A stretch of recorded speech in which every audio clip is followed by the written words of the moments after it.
epic. That's the word I say to start videos now. I don't know anymore.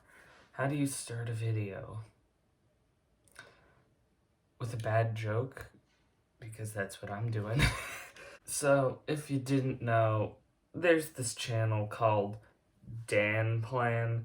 Don't know if you've heard of it, it's quite small. Only 2 million subscribers, you know, we're so close to overtaking them. There's only a 1.9 million sub gap.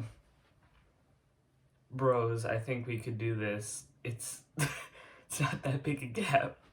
If you know this channel, you know that there are 3 main hosts. Steven and Dan. And they kind of all mesh together and they have this flow and it's very nice. It's a very good channel that I would have recommended. Controversy. And when controversy happens, that means I can make a video. Ooh, can this get to 10 minutes? Ooh, can we put mid-roll ads on it? Not yet, because I'm not the required sub goal. Ooh, that's annoying. But anyway, ad revenue is beside the point. One of the 3 people on the channel is Steven, and he was one of the biggest personalities of the 3. Personally, I felt he was one of the funnier. And he has his own channel called Actually Steven. I'll have a link in the description. And his videos are typically streams, but today, or not today, but yesterday, yesterday. In Lordran, time is convoluted and confusing. I've shoehorned Dark Souls and now it's a video. Okay, but I'm getting off track a lot. Ooh, but he made a video called, Actually, I Quit Danplan. And so, it's got controversy, which means a video, which I went into this before. But I wanted to go through it because it's a channel that I watched and I was interested in. Maybe you'd be interested.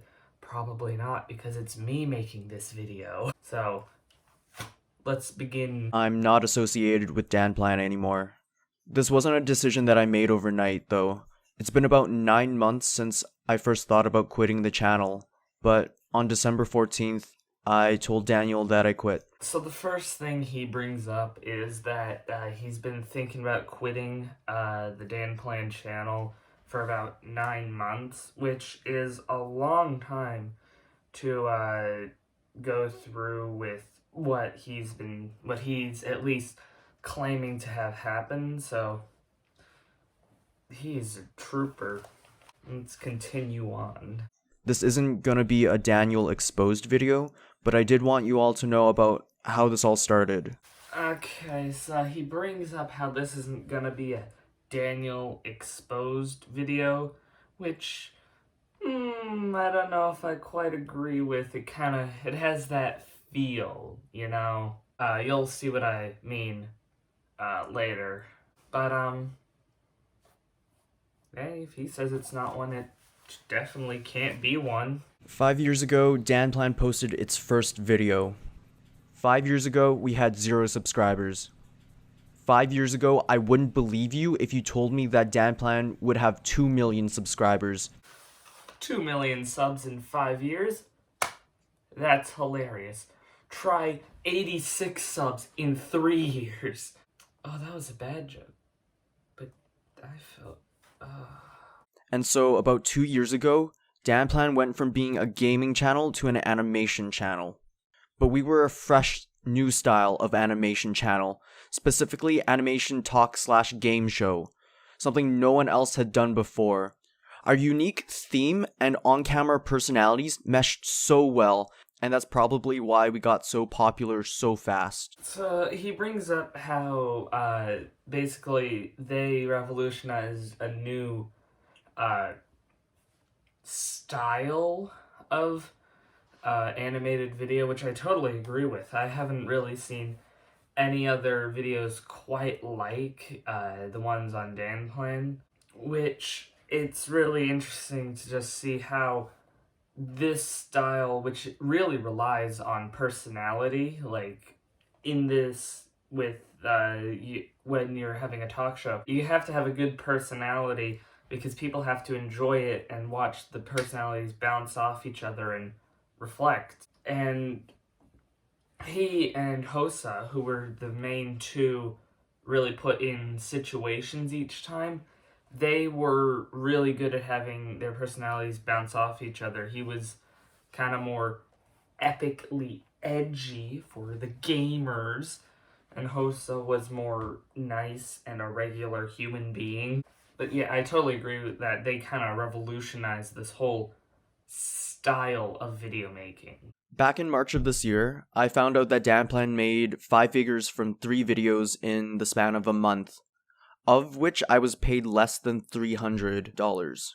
This is the big issue. He says that he was paid less than $300, and then it pops up with like $225 when the channel made 5 figures off of it.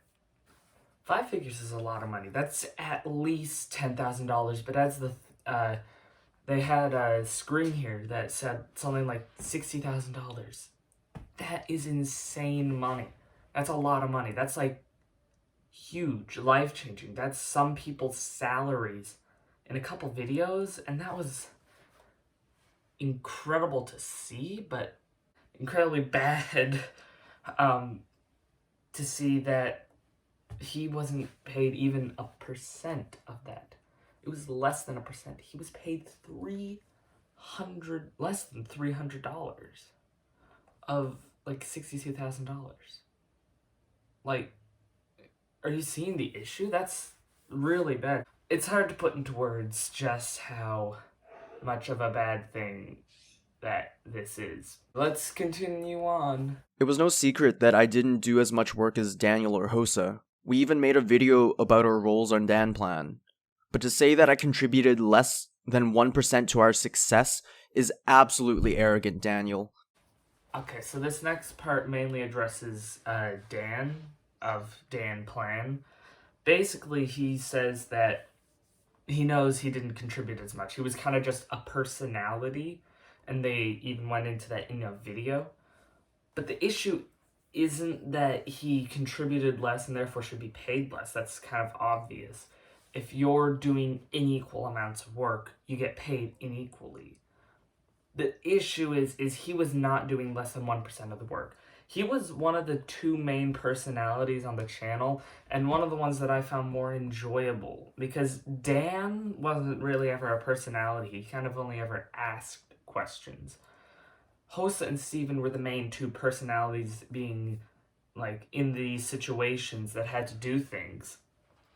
And out of them, Steven was a much stronger, bolder personality, and he definitely did not contribute less than 1% of the channel's success. Ooh, can't speak.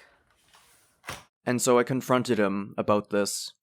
This was my first real argument with Daniel. My first real argument with anyone, actually, about money of all things. And I made Hosa get involved as well. Hosa, I really am sorry that I made you get involved in my fight. But I'm also really grateful that you did. So here he talks about how he got into a fight with Dan, and how it escalated and he got the other personality, Hosa, involved, and he's sorry that he did.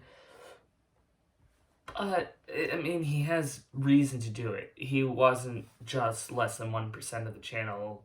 He was easily much more than just less than 1%. It's kind of like that meme with the dude sitting and the guy says, all right, we need to increase profit, and then 2 people suggest something obviously bad, and then the third one suggests something good, and he gets thrown out the window.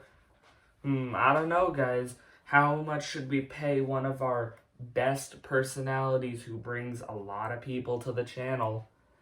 Less than 1% is obviously the right answer. But then I asked Daniel, what could I do to increase my share in Danplan? and everything just imploded. He said nothing, you're just an employee, you have no share. And that statement has stuck with me ever since we fought. Okay.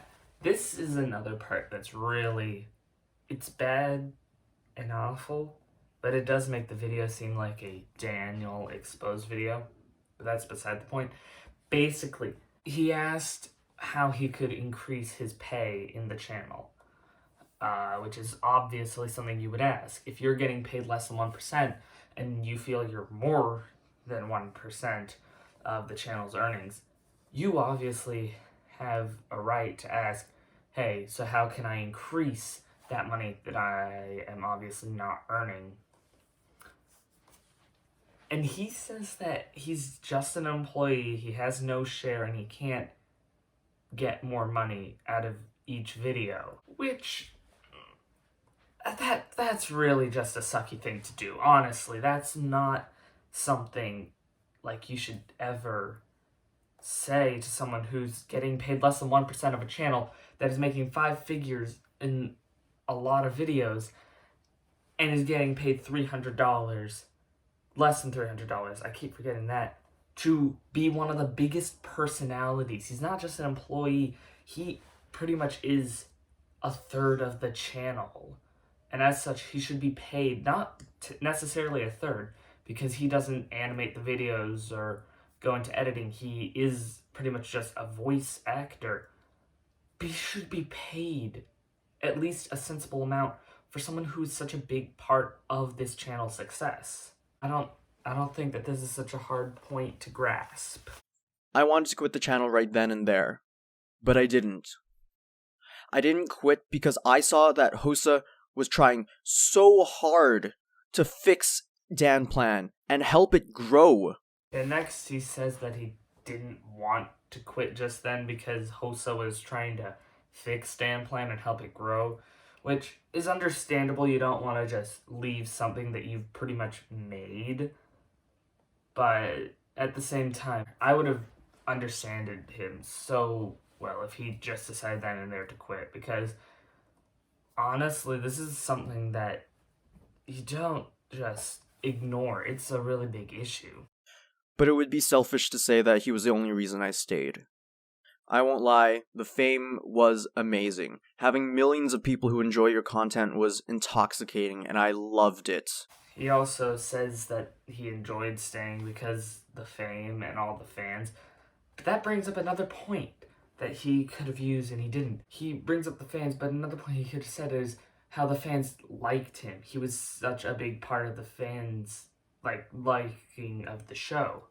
So it's odd that he himself didn't actually get as much as the other two who were just as liked, but I don't know what to say anymore. But more than anything, I stayed because I wanted to try to prove to Daniel that I wasn't just an employee, but rather an integral founding member of the channel, and my contribution deserves acknowledgement. So he brings up how he mainly stayed to prove Dan that he was a very integral part of the channel, which is obviously something that anyone would do. And he says he tried and tried, and unfortunately Dan never saw any reason to keep him on, and actually pay him fairly, because he was just an employee to him. And yeah, he just gave up and quit. So before I ended the video, I just want to take a quick look at each of the channels' social blade, because I didn't actually know they even had a channel before this point. But I have a feeling that something tells me from this video, some people will have unsubscribed from Danplan and shifted over to the Steven channel. And, it looks like I was wrong about people leaving Danplan. In fact, they've actually gained 50,000 subscribers in the last 30 days, which it technically says it is up 0%, but it's very odd. But it seems I was right with Steven. In the past 30 days, he has gained 50.1 thousand subscribers, which is up 231.8%. So it seems a lot of people actually agree with Steven and what's happening with him, which is good because I don't think anyone in their right mind could agree with Danplan and paying this integral part of the channel less than 1% of the earnings. So yeah, this is the story until now.